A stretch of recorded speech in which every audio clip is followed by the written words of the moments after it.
Hey, I like the watermelons. There they are. You like the watermelon? That was a special special background just for tonight, since we had our lovely friend James Houghton from Canada join us, who happens to have a lot of pictures of him wearing different types of watermelons. Yeah, mostly as protective headgear. I probably have 10 conversations per track day about that helmet, where I got it, and everything like that.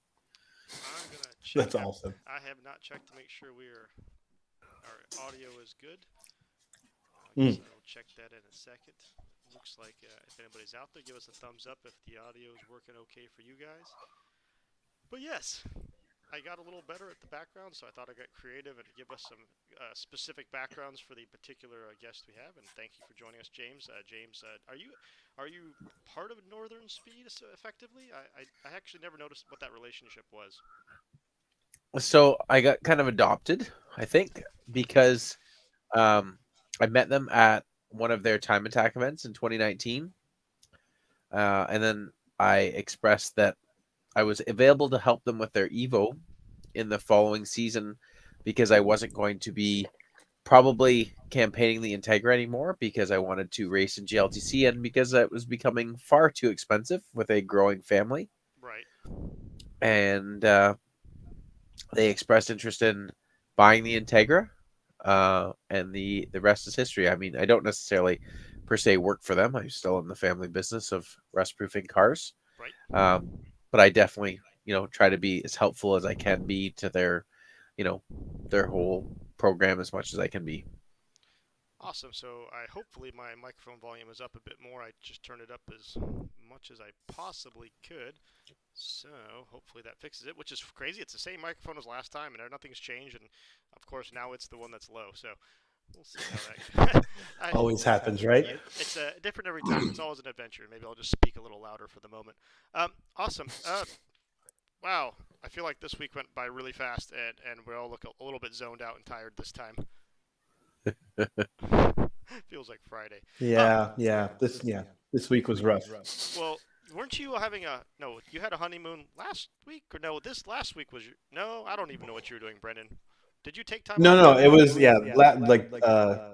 I did. I took technically 3 days off work, which ended up That's a lot being, for us. or no, it was 4 days. So I know.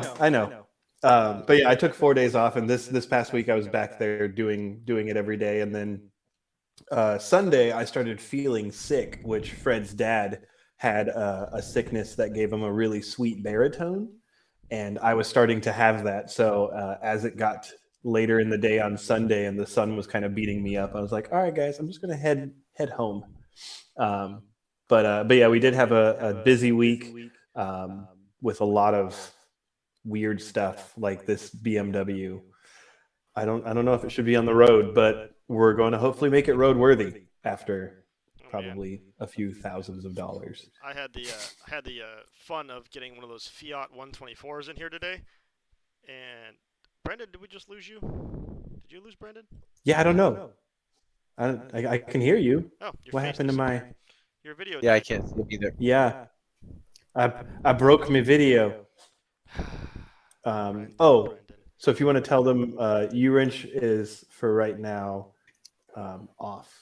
So right now, guys, the U-wrench will be off for just a minute. We're trying to figure out some glitches with that and see what. Hopefully, we'll bring it back soon. But for right now, it's just on our side for the moment. But we'll see what happens and let you guys know as soon as. I'll be right back. Okay, Brendan is jumping off and coming on back.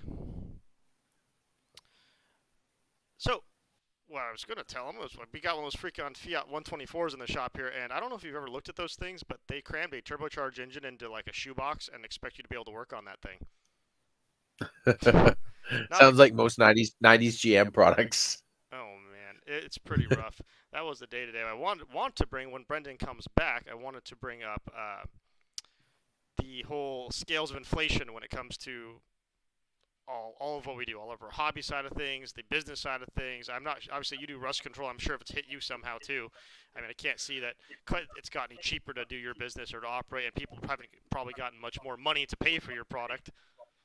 25% increase in our products across the board that we used last year. and another 25% across the board this year. That's pretty rough. That's actually worse than I was expecting. Ours was pretty nasty, but I wasn't expecting that big of a jump. Is that just in the actual undercoating cost itself, or That's like correct. prep work, like just like tooling, anything like that that's gone Nope, up? nope. That's just the cost of the actual product itself that we spray. Do you have to pass that on to your customers a bit? I'm assuming, or So we put the price up $5 last year, and for example, a car is like $80, and we held it this year because we felt like it's not fair to put it up 2 years in a row. sure? Because I'm sure And I people do still this get regularly, right? This is a regular service they would get almost yearly for that kind of weather climate. yeah, one to two times per year. Oh man. And yet I still have probably 20 people a day saying, "Oh, did you put your price up against this year?" No, no, no, we didn't. We just ate a 25% cost increase in the product that we spray. God, that's rough. I didn't even consider that. So on our end of things, obviously on like the car part stuff, they always kind of steadily creep up. But of course, so does the MSRP. So that's generally okay. It's manageable. Some brands like Stilo changed actually got way worse, and I have a really hard time getting product and selling it there and making money at the same time. So it's affected us in numerous different ways, but not to the tune of 25%. We're talking like 5-7% here and there. And generally speaking, the MSRP also reflects. So, and we sell a commodity. I mean, you kind of sell a commodity too, but yeah, like I said, going from like 60, $70 up to 110 or so, and people aren't expecting that kind of jump. I can see that being an issue. But what about your racing stuff? How has that affected you racing? Would you say that there's a major effect or minor effect, or is it kind of just all over the board? I don't want to complain too much about the cost of fuel because I feel like there's a lot of, there's a lot of people in the US already, not crossing the border that are dealing with that as it is. But it is another thing that we're dealing with. For example, it's, Sure. 28, 29 hours each way to Coda and back, right? Right. When you're buying diesel at $3 a gallon, that's one thing. When you're buying diesel Sure. at $5.50 a gallon, that becomes a very, very, very expensive trip. No, I agree. I was the first. This was the first year that. So we went to Coda this last 2022 season, and that was right before it really hiked up pretty nasty. It was still in the threes, 350, something like that, and Yep. that wasn't too bad. But we have been to Pikes Peak recently, and Pikes Peak is like 4 hours closer, and the gas bill was almost double. So it's like it's really quite noticeable, and I've been curious. Like obviously you have some of the longest hauls ever to come hang out with us. Like pretty much no matter where you're going, it's at least 30 hours. If you hit any of the other events, it could be more. Like Atlanta, I'd imagine is probably quite a bit more than that. No, Atlanta is Or is it actually pretty closer? close to us. Because you're on Yeah, Ontario, so you're more like that. yeah. So Atlanta is only 14 hours drive time. Wow, that's like. That's actually Oh, our Brendan's distance back to someplace. Laguna. Yeah. Oh, you're back. Well, Yeah. I'm gonna bring you in and back out because I still can't see you, Brendan. Oh. I didn't even know you were here. Yeah, I don't know. This thing, computers, I hate them. Did your computer just decided you're not gonna have video tonight? No, it actually said that my camera was being used somewhere else, Oh. and that it wouldn't allow it, and so I had to like close everything, and then it finally let me. All And right. I tried Well, like 3 times to join, and it didn't work. So I'm deleting you, and hopefully we're good. I'll bring you right back in a second. No worries. Anyways, so I was wondering how like HPD people are just getting into this. I mean, I guess technically for them it's kind of already an associated cost. They're kind of expecting it already, Yeah, I mean, I would say HVDE at least. They're not usually towing a trailer and all that other stuff, and they don't have extra things. Most people probably have it close to home, so they're maybe an hour away or a little bit more if they're doing it. So it's probably not that big of a jump in price. I'm sure once they get on track and they realize that their car now has 10 miles per gallon instead of 30, there's a big difference there for how fast they lose gas. But We're all here. I'm definitely more conscious of it than I was before.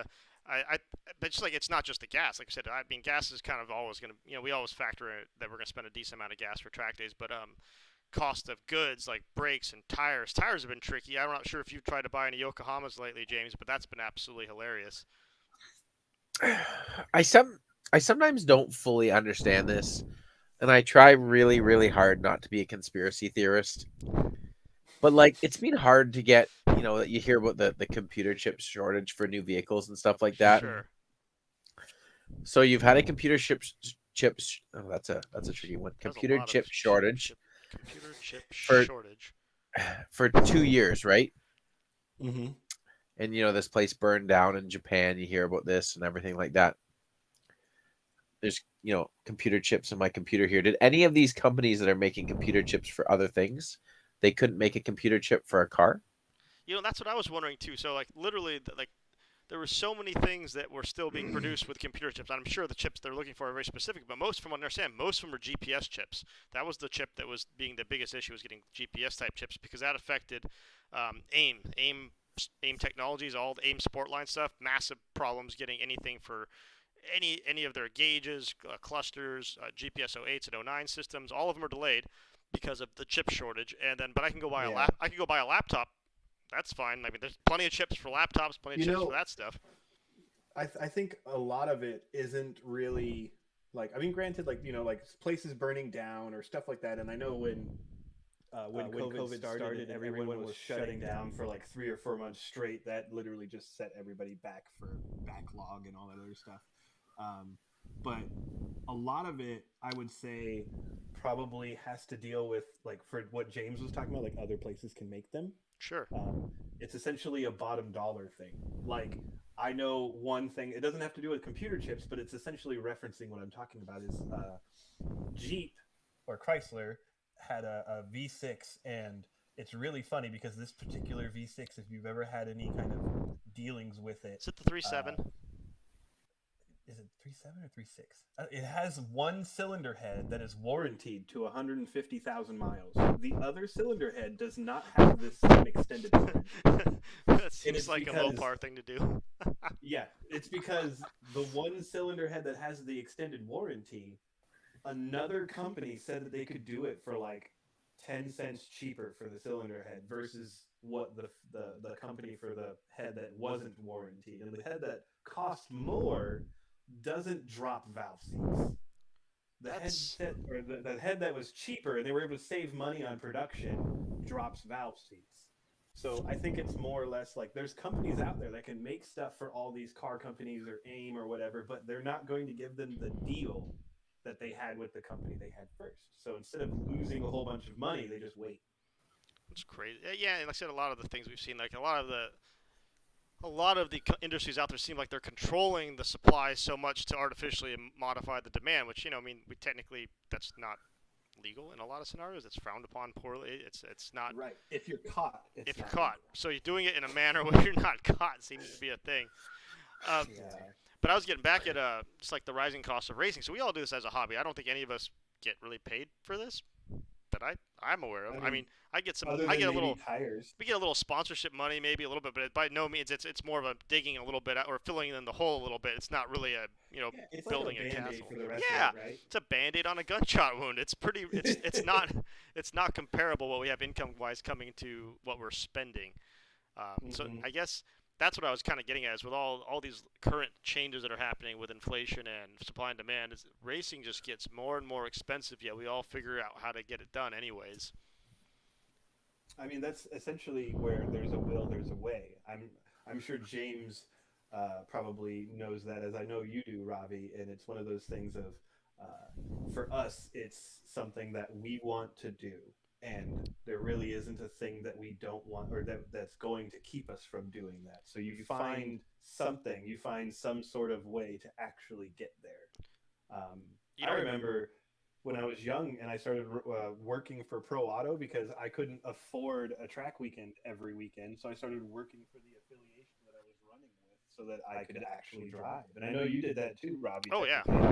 I mean, I still am a worker on their pay schedule. I joke around and say I haven't registered for an event in like 12 years, which is still probably quite accurate. It's been about 12 years. I did pay for Super Lap yesterday, James, so I am broke as a joke. That's a harsh one. It's an amazing track and you got to pay for it, but man, it is a special place. And every time you look at that price list of all the things that you could destroy by accident, and you're like, okay, I may be selling my house to come home one day.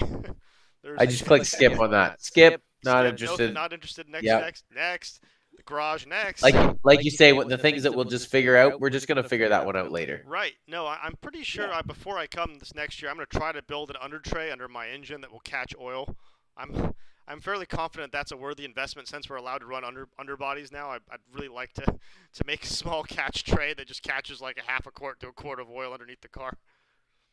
Well, when we were there in 2019 with the Integra, we broke a trans and we spewed fluid out of it, and luckily our underbody caught it all. Right. Made a mess, but we didn't put 3 quarts of gear oil on track. Right. I remember that first year everybody else loved you. I remember that first year when Nick had his little incident, and it was, I think, $5,500 is what the initial bill was before they had a little bit of pity on us being our first time. They're like, "All right, guys, $1,700, we'll make a deal." And we're like, "That's the deal. Oh boy, You're like, take it, go." And then I think last year, I don't know how much it cost last year. I heard it was in the tens of thousands of dollars last year for that oil spill that no one ever fessed up to. That I cannot believe that was not on camera someplace. It's the other thing too. When you have such a steep thing, if everybody is on the same page, you at least get to save yourself if nobody will rat you out. Well, that's the thing is that for me, it was like, I've talked about this for a while. James, what do you think about this? Like, I thought if everybody put $100 into a pot, every single competitor, $100 into the pot, and insure ourselves for those stupid types of accidents. So that way, if it's you, it's not as bad as it could be. I always thought that might not be a terrible way to look at it.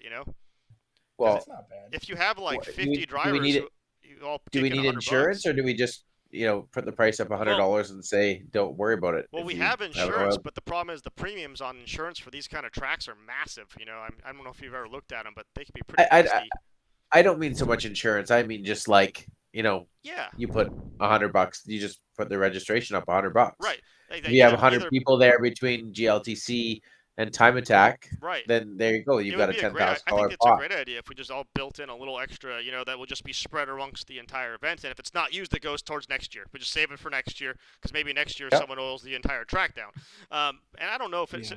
I don't think it should cover like negligence. Like where you blew up an oil line and you drove all the way back to the pits like an idiot instead of just stopping, because that if you had stopped, it would have been $1,000. You decide to drive around the whole track, it's $10,000.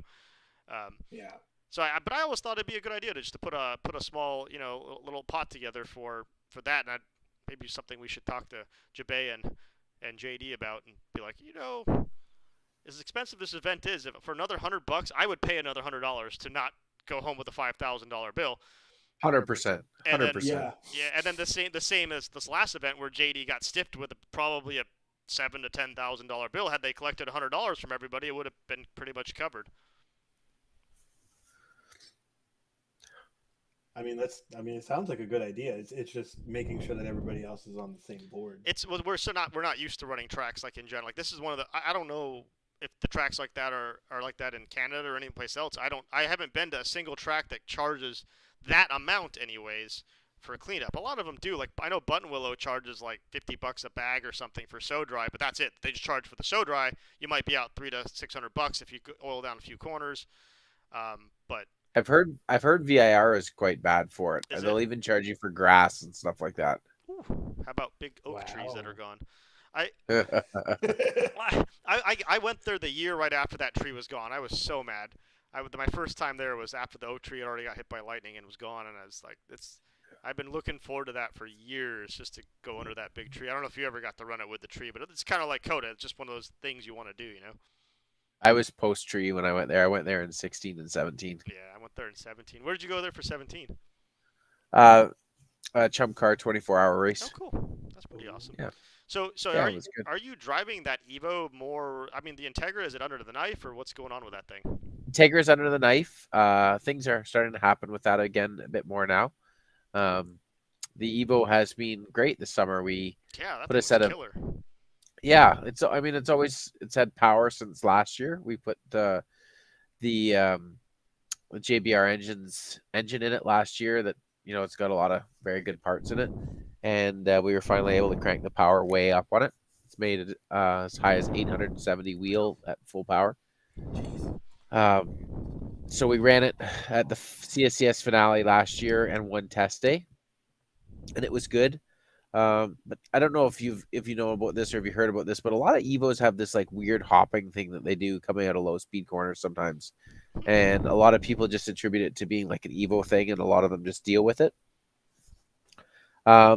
We put a set of SSB billet uprates on it, like drop uprates on it, and it just went away, and it never came back, and it's lovely.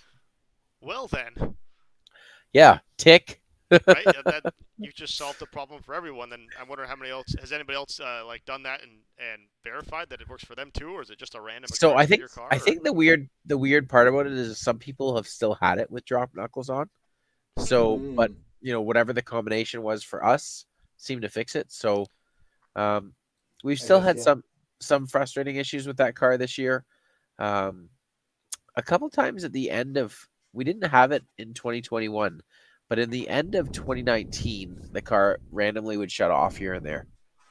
And then it started happening a lot more. We hadn't driven it much. We hadn't driven it at all since the end of 2021. And it came up that we wanted to go to Mosport for there's only one time attack event put on there every year, and it's put on by Ontario Time Attack, which is part of CASC. And so the discussion was, should we go there? And I'm always down for anything, so we planned, and we did a test day on the Friday, and the car felt great, but it was shutting off more and more and more. We checked every bit of wiring and everything like that, and did everything we could for the Sunday event. But we got there on Sunday, and it was the worst it's ever been. It was seemingly degrading, and the car was like shutting off on the way up to the pits. The car was shutting off in pit lane. The car was shutting off when you would go out on track. So we were chasing the record that we had set with the Integra in 2019, which was a 1:18.7. Which track was this again? I'm saying one more time. This is at Mosport. Okay. Sorry, I've got a bit of a stuffy nose tonight. You're fine. And so we were hoping to beat that time. The car doesn't have maybe the same downforce as the Integra, but feels like it has more mechanical grip and it has more power. Gearing maybe a little bit better than the Integra was. So we were pretty excited and couldn't complete a lap. Oof. Session after session after session. Couldn't complete a lap. Finally, we get set up. We're hopeful. I get about 3/4 of the way through a lap on not full power, but at 760 wheel, which is we have like 4 different maps. It's the second highest map. And it shuts down near the end of the lap. So kill the car, turn it back on, coast back around, try to get the car cooled down enough because it gets pretty hot pretty fast at that track. It's a lot of wide open throttle there. Get the car cooled back down, shuts off again. So I've done this, quite a few times at this point. Coming into the last segment of corners, which is 8, 9, and 10 at Mosport, it's kind of like an S's area. Get the car shut off, turn it back on. No time to, it takes a couple seconds to change the cal setting for the boost. Start attempting the lap. And I'm trying to fumble with it on every straight, but the thing's very close ratios, 6-speed sequential, not paddle. So I'm like, reaching down for shifts. But then I'm also trying to reach down and toy with the boost setting, hoping to get it into the higher boost setting before we can get to the back straight. It's kind of busy when you're on like a lap that's only a couple slower, couple seconds slower than a GT3 car's lap around there, and you're trying to change boost settings. And the knob for that is actually like you have to. It's not just like a regular. That car has an old Cyvex ECU in it with like a Life PDM, and it's not just like it's not just a knob. You have to turn over to the cal screen on the dash, press down on the knob, turn it 2 times, and press down again. By the time I did that, I was about 3/4 of the way up the back straight. Yeah, while driving on a 120 lap. So all I can picture is Kermit flailing his arms in his like above his head while you're trying to drive in there. So I did. So between turn 1 and turn 2, I was hopeful. I went 1 screen too far, and it's very busy between 2 and 3, 3 and 4, and 4 and 5. So I get to the back straight, and you go from 3rd, 4th, 5th, 6th very quickly. So there was no time between shifts, so I had to wait until I got in 6th gear. by the time I got to the right page and got it changed, it's quite an interesting feeling because the changes are happening as you turn that. So it's quite a rush when you're already in 6th gear and you go from 520 wheel up to 870 wheel just with turning that knob. Yeah. Normally you wouldn't do that at wide open throttle. So That, I was Under almost racing, anything happens. I was almost to the braking zone at the end of the back straight by the time I got it turned up, and I was like, oh wow, that's exciting. So with the one lap we turned over the course of the weekend, it was 1.5 seconds slower than the Integra, wow. and it was at basically gate pressure for 90% of the lap. Jesus, man. So that's a lot of potential that's just sitting there ready to go. Yeah, yeah. So we go to. So we're excited about the potential, but disappointed. And Mid Ohio is coming up in a couple of weeks, and we say, well, we've got these fresh tires sitting here. We know what the car needs. It needs the exact same PDM as it has in there with the same programming. So we have a friend that is able to help us out with that. Sets up the programming the same on the Life PDM. Has one, ships it to us. We put it in, and the car. We go to Mid Ohio and we're like super excited about it, and the car's breaking up there. And it was the most frustrating thing. The ECU has some weird functions and stuff like that in it. So it's breaking up. But it's breaking up because there's a boost leak. I've driven lots of turbo cars before that have boost leaks that don't break up. Well, it was getting into like a weird part of the map where it was super unhappy. And it's breaking up. And we can't we're not looking for a boost leak. We're looking for an ignition related thing because it's absolutely breaking up, like it's got some sort of ignition related issue. Oh, wow. Looking for coil packs, changing plugs, looking in the tune, everything like that. Can't figure it out. And the boost leak's not so bad that it's not making boosts, so right. We're not seeing that either. It's just not being where it's where it's thinking it should be. Yeah.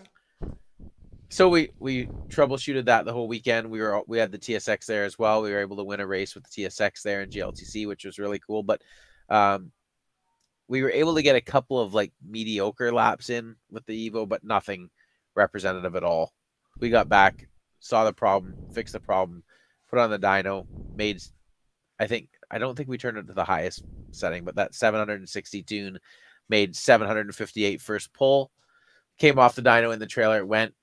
We decided to go to Lime Rock 2 weeks later, and the car was really, really, really, really good at Lime Rock. That's what I gathered. Yeah, there was a couple other good cars there. Sasha with the 350Z was there. Ryan Turk with his Formula Super was there. So it was neat to have some cars that were, worthwhile competition. Right. As we know, the Unlimiteds and the higher classes, not a lot of people have actually built to those limits at all. Exactly. So I had simmed on iRacing a lot at Lime Rock, and I felt very comfortable there. We got in a little bit late, but we did make it for the first session. And I literally got the transponder right before the first session, so late that they didn't even have my name in the system. They just had a number on for when we went out. So forgot to mention, during that Mid Ohio event, we had a torrential downpour, and it burnt the dash, burnt the display on the dash. Ooh. So wow. Is it a Haltech display or? No, it's one of those Life, Cyvex Life. Got it. Just yeah. So all we have is an overheating light, a red light that comes on when the coolant temperature gets above where we want it. You're just blind. When we have a couple of shifts. That's probably some of the lowest stress laps you've ever done then, right? I mean, yep. No lights, no problem. And we have a couple of shift lights. We have no gear indicator. We have no coolant temp. We have no oil pressure. We have oil pressure protection. And but we figured, well, we've got oil pressure protection. We've got a light for coolant temp. And we've got shift lights. That's not terrible. It seems fine. I mean, that's the three big things. Those are the right? most important possible things you could have, James. I don't see why you're worried about it. Yeah. No. Gear indicator would be nice when you're learning a new track, But just keep going until it stops going, and then go back down a couple. Yeah. No problem. Yeah. No problem. I saw a couple of pictures at Lime Rock. That car was flying, man. Actually flying. Yeah. It actually got airborne. It was coasting to one wheel on the ground over the hump there. I don't know if you've seen So if it that I don't know if these guys out there have seen Lime Rock, but if you haven't seen Lime Rock, go watch some videos or some. You can look at some out of a car shots. You'll always find spots on the back on that straightaway where the car gets really light and it comes up in crests. Yeah, it crests, and the cars are usually on the front two wheels or in his case one wheel. Yeah, so we were always keeping the right rear tire down, but I was coasting trying to save the diffs over that. If I would have launched it over that, it would have been like flying through the air. Oh, that would have been really good awesome. On a bumper cam or something. Just seeing. It's one of those things. Like essentially what James is talking about with the EVO on that hill. When people say send it, they don't actually send it to the extent of someone who's actually like comfortable racing a certain car. Reminds me of Phil Hill. Phil Hill, people dumping that, like getting that picture at Phil Hill of your car at least two wheels off, possibly more. And I've been over there, dozens of times, and I've never gotten that picture because for some reason I can't figure out how to go over that thing fast enough. Even if I just mat it over it, I'm never going fast enough when I arrive there to actually get the car airborne. It's always been a challenge that I've never been able to master, apparently. So real quick, back to your Integra though. So I hate to bring up the Integra. I love the Integra. The Integra is just such a cool thing. Just like PZ Tunings, you guys basically did front wheel drive better than anybody and ever. I mean, I've never seen a front wheel drive car in the U.S. move as fast as you guys, and it was always fun to watch you guys battle. And when was the last time the Integra made it out to an event? It was a while ago. The last time the Integra went out was the Grid Life Gingerman Fall, I think they call it special stage. Right. October 2019. That's what I thought. It had to be a couple of years. Now, did it go down? Do we stop driving just because of the changes you're trying to make, or? So we were trying to make it. We were trying to do a big push to make it for COTA in 2020. And it was just, it's just tough. It was, new cage, new body work, new carbon stuff, new steel quarter panels, like custom made steel quarter panels and stuff like this. It's a crazy endeavor, and it was, probably foolish to even try to attempt that. And then COVID hit, and it just made it really hard. It made it hard for people to make money. It made it hard for, people that are trying to make money off of racing events to make money, especially as conservative as we were in Canada about, events and gatherings and stuff like that. So it kind of got put on hold, and, just not a lot of effort put into it for a little while. But now that things are getting going again and the excitement is kind of building again, they've been working on the cage a little bit, and they've decided to they scanned the interior, excuse me, so we could do the design of the cage on computer, and then have all the bars pre-bent, pre-notched, and everything like that. So that's going to speed that process up a ton, and we're hoping to be testing next year. That's I don't know if we're going to go to an event necessarily next year, because we're not, with that car, we're not going to do it.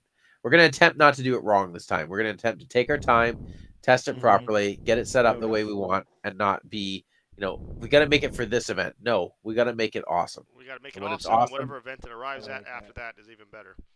That's the plan. Yeah, you don't want to be braking at the event, towing 20 hours just to try something that you haven't tried and see if it works. And then it does, and then you wasted a bunch of time, money, resources, and it's just not fun. It's not fun to get there and have it break. Believe me, I know that. It's not enjoyable.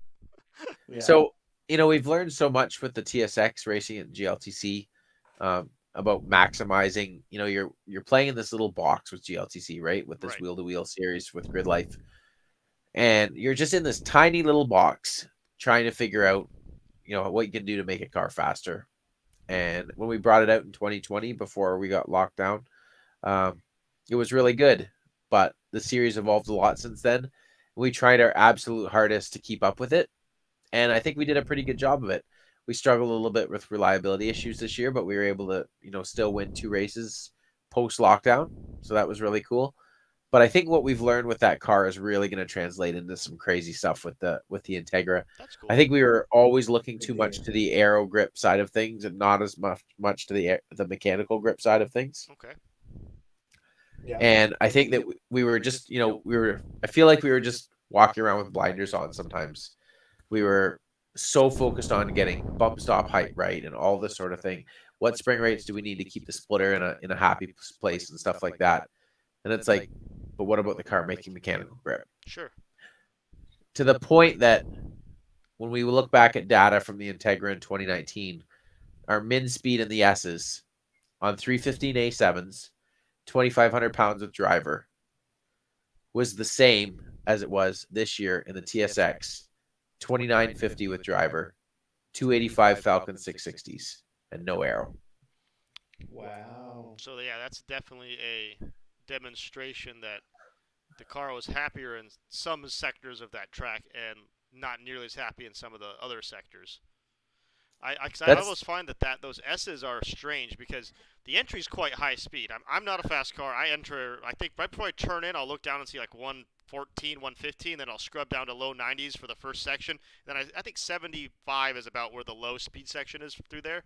But I feel like that's really slightly outside where you really want a dependent on aero car, I guess is the best way to put it. It's not quite in that range. And you have way more experience in this than I do, but I feel like that range of speed is not going to be an aero dependent car.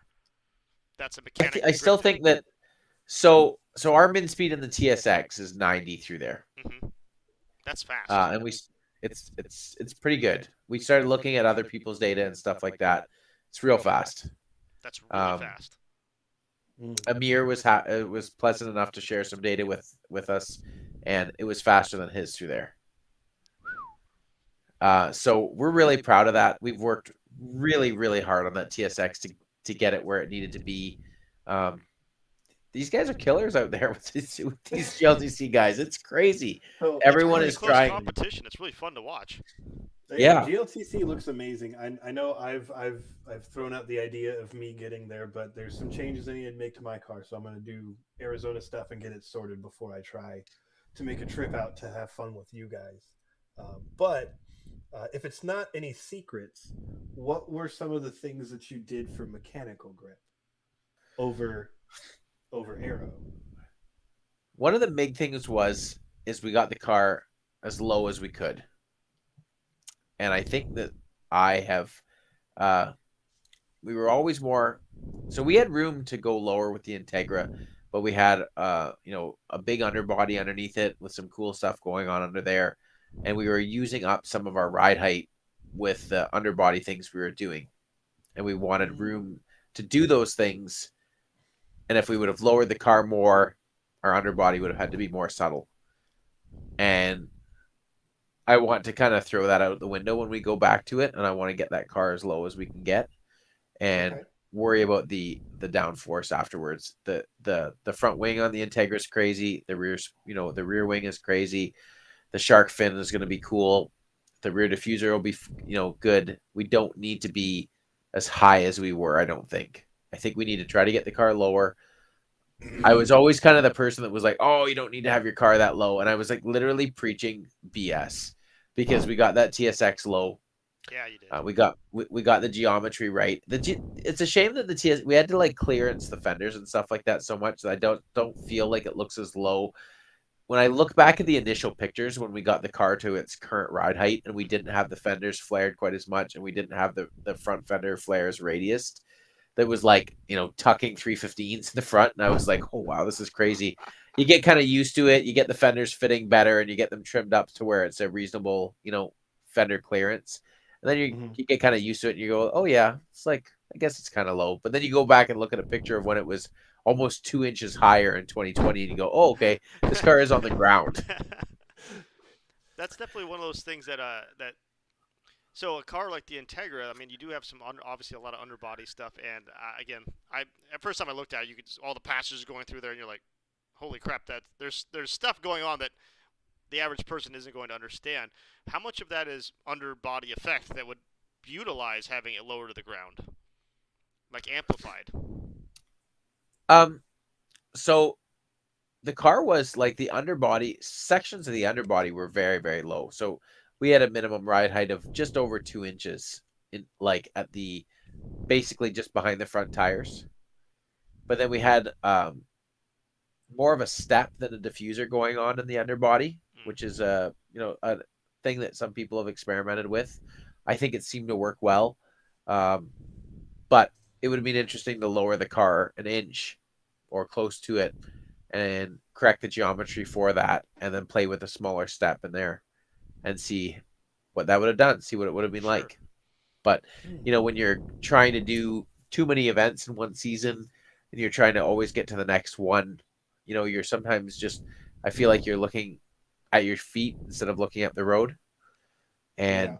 I feel guilty to, uh, friends that have helped with the car, and my main team and the sponsors that have helped us with that. And I feel like we didn't always do the car justice because we were probably doing too many events sometimes. But then I go back and look and think, man, we dealt with so many problems because of the amount of events we did sometimes. So Yeah, I mean, it's that it's goes such a either way, yeah. double-edged sword. Yeah, because if you're not obviously if you're not driving the car, it's probably not going to break that much. And how are you going to know if it's going to break until you drive the car? So, or are you driving the car so much that you're not spending any time developing the product and you're just driving what you have instead of actually doing some diligent homework and say, okay, we can maximize this, maximize that, adjust roll center, all those little things that all of a sudden you don't just go from driving the car, you go from becoming like the target. Well, between, like I said, between Will, James, and Life, I think you three guys have set, for the most part, the targets for most time attack guys. We all in some way look up to what you guys accomplished. And what's crazy to me is like hearing how unoptimized your Integra is makes it quite exciting to see it come back with an optimized form. And that's the part that we were talking about might have got missed, is that you were driving it so often and it was, having to be maintained so often that the optimization wasn't as good as it could have been. Yeah, every once in a while we're doing a little bit of work or doing a little bit of planning on it or stuff like that. And we think about these things like you're saying, and we get really excited about it. Yeah, Straight up, we get it's so excited cool. about it when we think, if the TSX can go through the S's at 90 mile per hour mid Why can't speed, the Integra? why can't the Integra go 10 100? miles an hour. Why Yeah, can't the 10 miles Integra an go hour 102, faster, right? Yeah. 104 or something like that? And if that's the case, that's starting to get up into some, quite serious speeds through there. I don't see the reason why we can't do it, but you have to have everything working. And I've said to a few friends recently that, are playing with aero and bump stops and everything like that. I wish more people would just like take it all off, do a few laps and see how the car's behaving. I know that it's not necessarily, if you really really know what you're doing, you can get everything right without having to start from scratch. But sometimes I think people need to start from the basics and say, does the car work without the splitter on? I like here. Like, I know I don't do it at the level that you guys do it, but The way I'm he happy does it. hearing about this. The way he does it. But with my CRX, when I was doing Honda Challenge, for probably the first year, I didn't have a splitter on it. I had like the EDM like little spoiler off the top of it, which was just like an extension of the actual hatch. And then that was it. I didn't have anything. And after the first year of driving, I ended up putting a splitter on it. Just kind of, it was the Honda Challenge rule, so it wasn't big, and it was just enough to hold it. And I put little uprights just to make sure it didn't flex while driving. And I remember at Auto Club Speedway, one of our friends, Marcel, he was driving EK, and they had a little wing with a little air dam on the back of it, and we came on the front straight after right after turn 4 when you come out of the infield.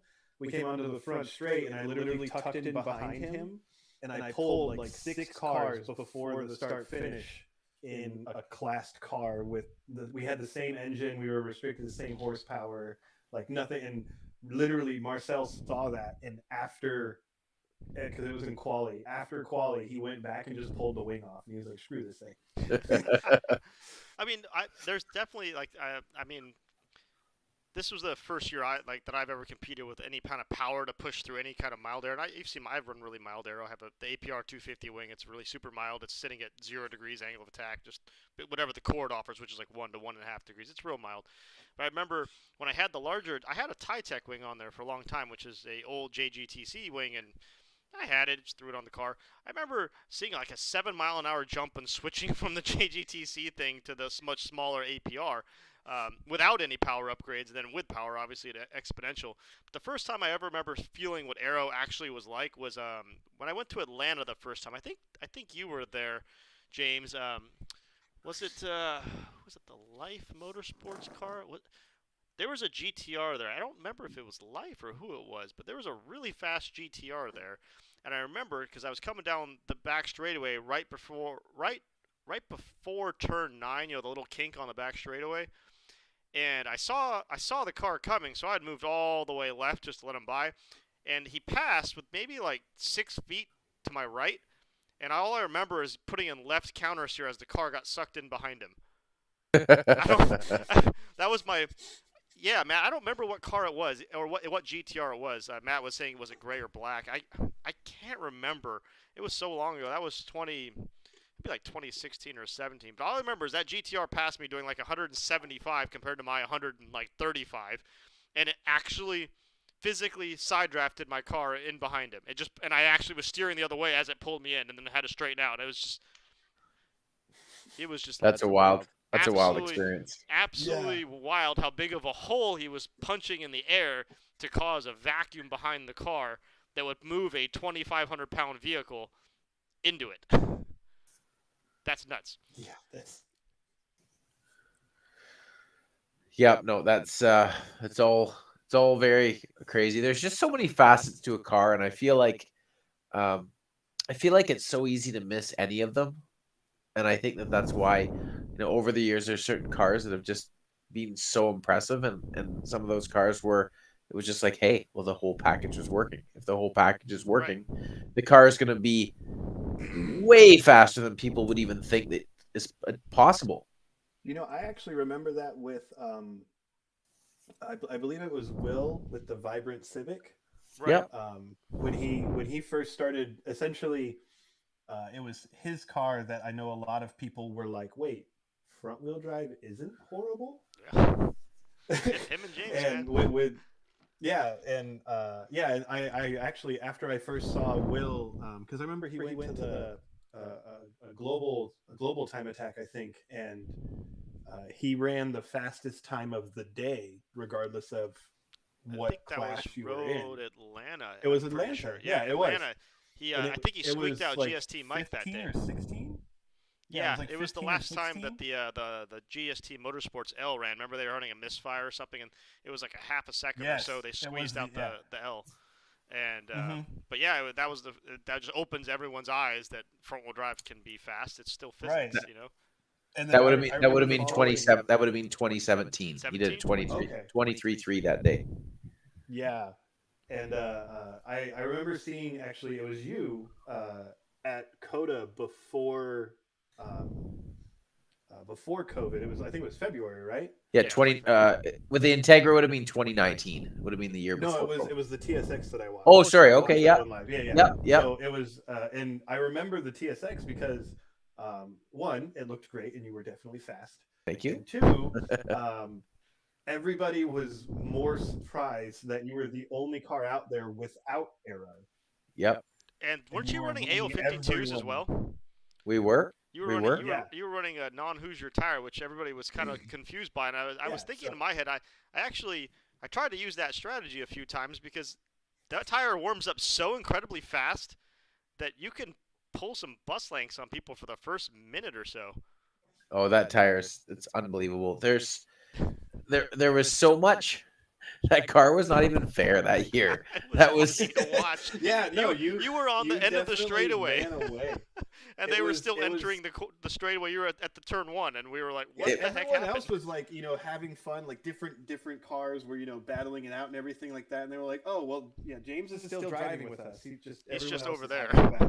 Yeah, it was one of those things where, like, I saw that, and it was essentially, it made me happy because my CRX barely has any aero, and I had a lot of well, Robbie knows my first few years were essentially just rough patches. Just break it and break it again, fix it again, Tony. Yeah. I actually got the regional championship in Arizona for Honda Challenge. In the first 5 races, I didn't fit. Actually, so out of the first 6 races, I finished 1, and the only one that I did finish was a rain race at Chuckwalla.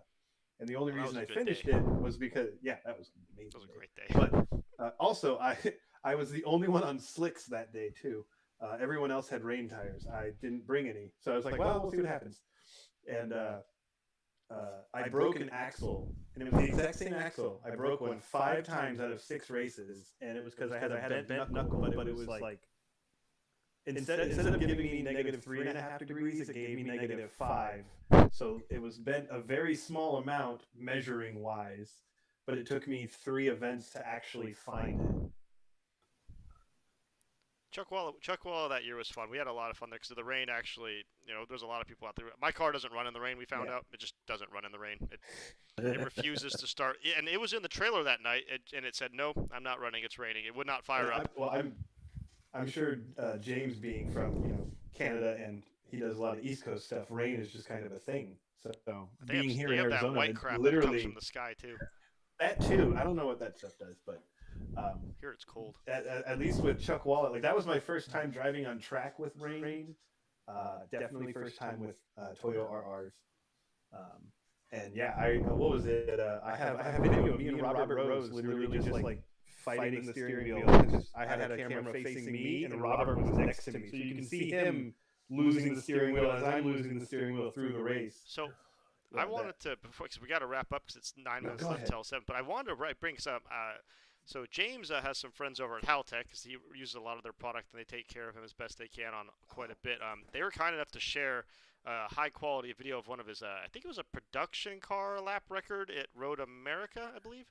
That's correct. So I'm gonna whip that up real quick. It's gonna our voices on guys. If you're listening, our voices will disappear for a second. But I want you to watch this lap of this Integra. If you've not seen it, it's incredible, and share it with some friends.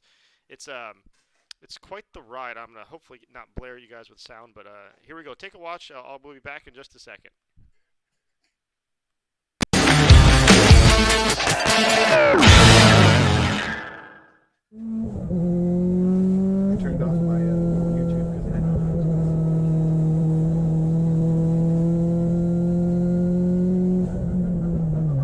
I hope the sound is working for this. If it's not, I apologize. But We can check.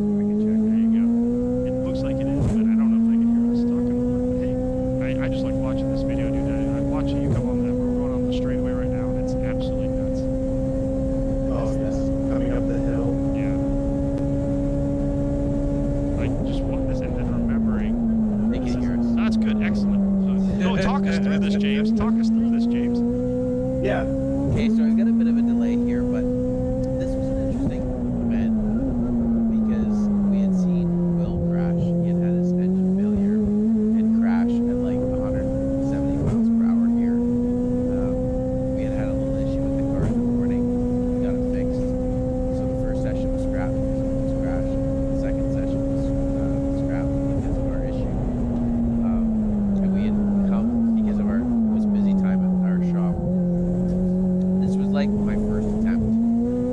So,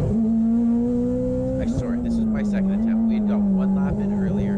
They had black flagged the session. They realized that many people had not got a fair shot at it this day, and they said, we're going to send you out for one more lap. So I had like one lap to see this place, and this is my second lap to see this place.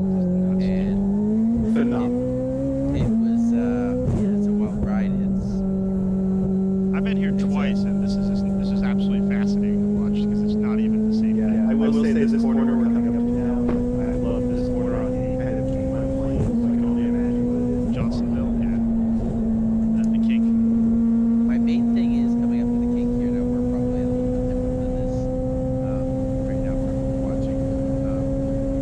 But through that kink, I was up a gear because I was just learning, right? And man, I feel like I really got punished on straight line speed here. Oh, yeah. I kind of came out of the kink with much less RPMs.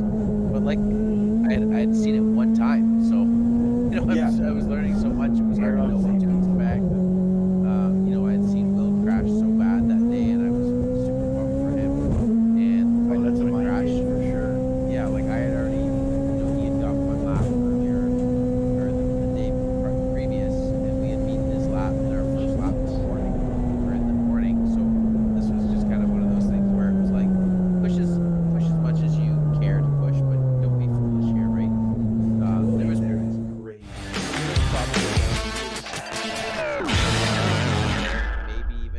down into the 205s, just with 5 more laps to get kind of acquainted to the place.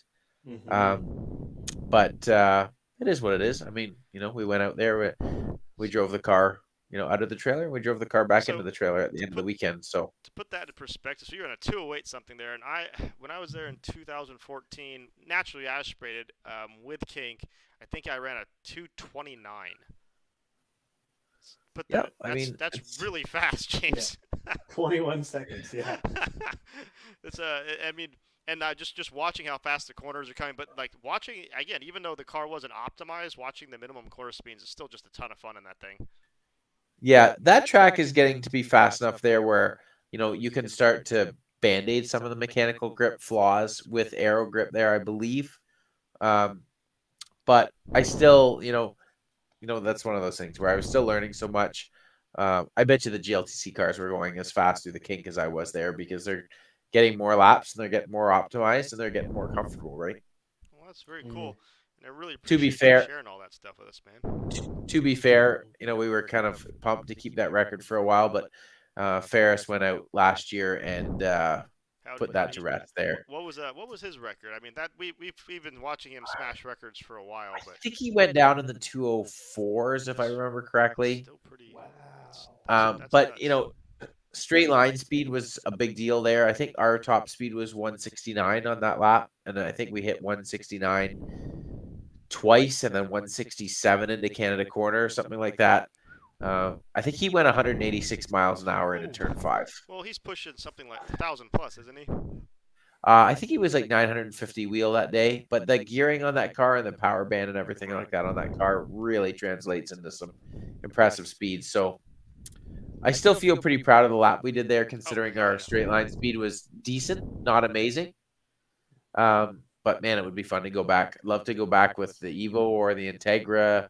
Love to go back with the TSX.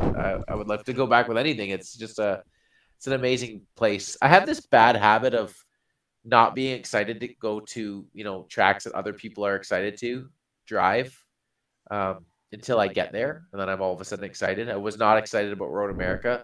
Love the place. The first time I went to VIR, I really went just because some buddies were going there for that jump car race. And I was like, well, I guess I'll go. And then I fell in love with it. Watkins Glen, I was actually excited about, and I'm still excited about.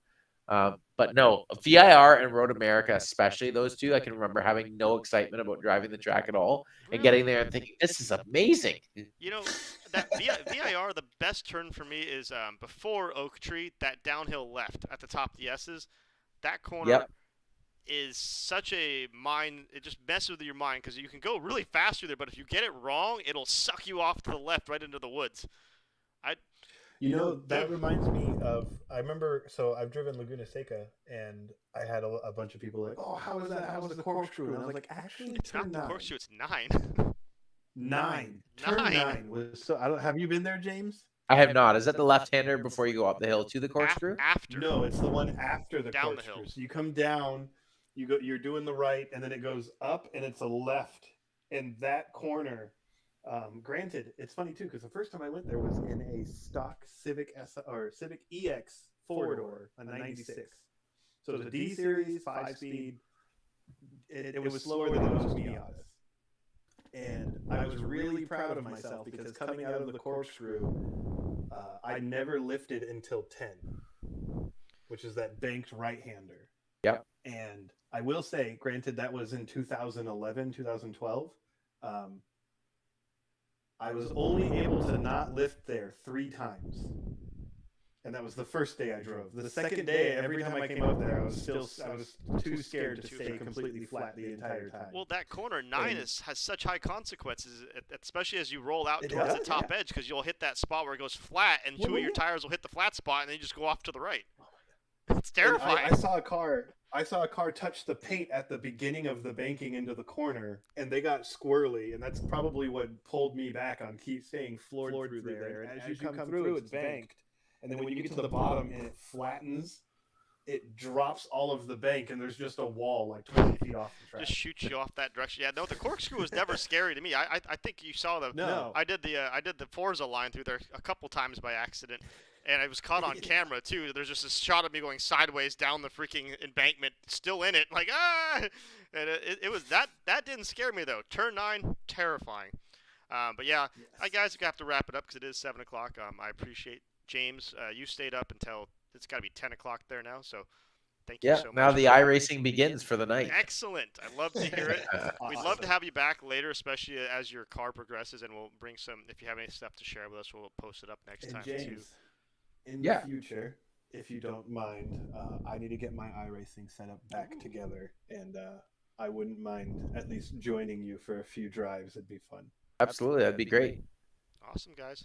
Well, appreciate thank you. Quite a few of you actually were watching, and I appreciate you guys all for watching, and on Facebook and on YouTube. And we will see you guys next week, and have a awesome rest of your week. Okay, everybody? Thank you. We'll see you.